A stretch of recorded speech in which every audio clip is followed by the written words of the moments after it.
OK, bonjour tout le monde. On va regarder comment on peut faire une coupe partielle sur une pièce. Ici, on a une pièce assez simple.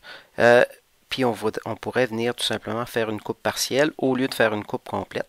Fait qu'on va regarder comment on peut faire. On va essayer de reproduire exactement ça. Fait qu'on va la mettre de côté. Ensuite, on va tout simplement refaire une vue projetée. Et sur cette vue projetée-là, on va venir faire ce qu'on appelle une coupe locale ou une coupe partielle. Dès qu'on clique sur la coupe, vous voyez que sur le curseur, il y a une spline qui apparaît. Ça veut dire qu'on peut dessiner directement. On n'a pas besoin de faire, dans le fond, l'esquisse avant la commande. Fait qu'ici, on peut venir faire tout simplement la coupe qu'on veut. Ici, par la suite, il nous demande la profondeur. Sur cette pièce-là, c'est assez simple. On pourrait mettre tout simplement 50 mm. Oups, 50 mm pour venir ensuite demander un aperçu et il vient nous indiquer exactement où la coupe a lieu. Mais si vous n'avez pas de mesure précise, exemple, je vais la mettre à 10, il va nous le recalculer, parfait. On veut tout simplement le mettre centré sur le cercle ici. Fait qu'au lieu de venir mettre une mesure, on va tout simplement sélectionner le cercle et vous voyez que SolidWorks vient le mettre directement au bon endroit. Fait qu'ensuite on fait crochet vert. Notre coupe partielle est faite. C'est sûr que sur les coupes, on n'a pas besoin, on ne doit pas mettre les pointillés. C'est sûr qu'on a la forme ici qui nous le donne. Donc ici, on pourrait éliminer tout simplement les pointillés.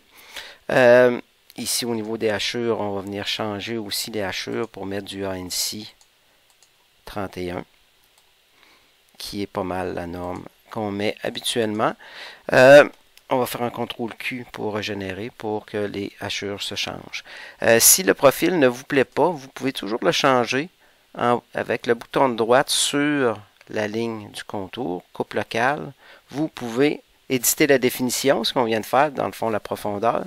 Sans ça, vous pouvez éditer l'esquisse et venir tout simplement, en cliquant sur l'esquisse, venir faire les ajustements que vous voulez, si vous la voulez différemment. Peut-être ici, on va aller peut-être essayer d'aller chercher la deuxième partie. Tout simplement, crochet vert, on sort du mode esquisse et vous voyez que maintenant, on vient chercher tout ça. C'est sûr que là, il va peut-être falloir réajuster encore une fois les hachures. Parfait. CTRL Q pour régénérer, pour avoir une nouvelle hachure. Fait que ça nous permet d'avoir une coupe partielle sur laquelle on peut venir tout simplement faire la cotation et tout ça. Ici, j'aimerais avoir un détail plus grand de cette zone-là. Fait que je vais faire un détail. Ici, si on va dans le détail, dans la mise en plan, détail, si on veut un profil autre que circulaire, il faut créer le profil avant.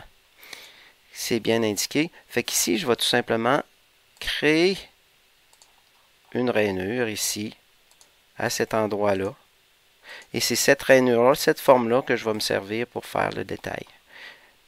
Il faut toujours sélectionner l'esquisse avant. Si elle n'est pas sélectionnée, elle ne fonctionnera pas. Il faut la sélectionner et ensuite venir faire le détail. Et on voit que le détail est fait en fonction de l'esquisse. Fait qu'ici, j'aimerais avoir le contour qui est représentatif, c'est-à-dire le trou blond, la forme au blond ou la rainure. Fait que pour l'avoir, il faut que je change la norme ici. La norme actuellement, c'est un cercle et il faut que j'aille vers ligne attachée et lui dire d'utiliser le profil, tout simplement. Et je pourrais aller aussi dans aucune ligne de référence, la même chose, j'ai le profil. Et connecter aussi, j'ai l'option de profil. Pour au niveau de la vue de détail, c'est certain que je pourrais faire sans contour, je pourrais faire avec contour intégral. Sinon, j'ai aussi un contour irrégulier qui est comme ça. Vous pouvez choisir ce que vous voulez, dans le fond. Fait qu'ici, moi, je vais tout simplement prendre le contour régulier comme ça. Je vais revenir à ici, plus là. Et c'est la façon, dans le fond, de faire. Et lui aussi, je pourrais modifier le profil si je voudrais. Je pourrais aller dans ma vue de détail, vue de profil, éditer, on va le chercher. Attendez un instant, faut pas que je me trompe. Ah, c'est parce que j'avais sélectionné. Et je pourrais modifier de mémoire, éditer l'esquisse. C'est ici. Je pourrais éditer l'esquisse pour venir bouger ma rainure. Et voilà, c'est comment on fait une coupe partielle et un détail avec un profil.